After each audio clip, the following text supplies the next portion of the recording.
பிரான்சின் 2025ஆம் ஆண்டில் இலங்கையர்களுக்கு அரசியல் தஞ்சம் வழங்கும் விகிதம் வெறும் 22% குறைந்துள்ளதாக அறிவிக்கப்பட்டுள்ளது.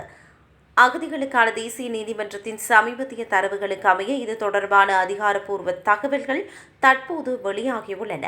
பிரான்சின் அகதிகள் பாதுகாப்பு அலுவலகமான ஒஃப்ராவினால் புகலிட கோரிக்கை நிராகரிக்கப்பட்ட 2197 இலங்கையர்கள் கடந்த ஆண்டில் மேன்முறையீடு செய்துள்ளனர். நீதிமன்றத்தின் தீவிர ஆய்வின் பின்னர் மேன்முறையீடு செய்தவர்களில் 486 இலங்கையர்கள் மட்டுமே பிரெஞ்சு மண்ணில் பாதுகாப்பாக தங்கும் சட்டப்பூர்வ உரிமை வழங்கப்பட்டுள்ளது. இது மொத்த விண்ணப்பதாரர்களின் எண்ணிக்கையில் வெறும் 22% மட்டுமே என்பது குறிப்பிடத்தக்கது.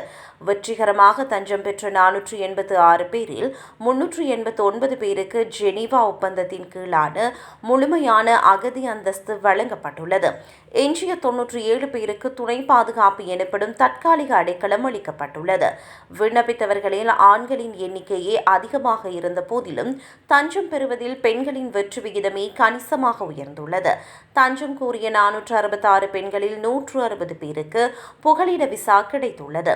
மறுபுறம் 1731 ஆண்கள் தஞ்சம் கோரி மேன்முறையீடு செய்திருந்தனர். ஆனால் இவர்களில் 326 பேருக்கு மட்டுமே சாதகமான தீர்ப்பு கிடைத்துள்ளது. இது பெண்களின் வெற்றி விகிதத்தை விட குறைவாகும் என்பது குறிப்பிடத்தக்கது.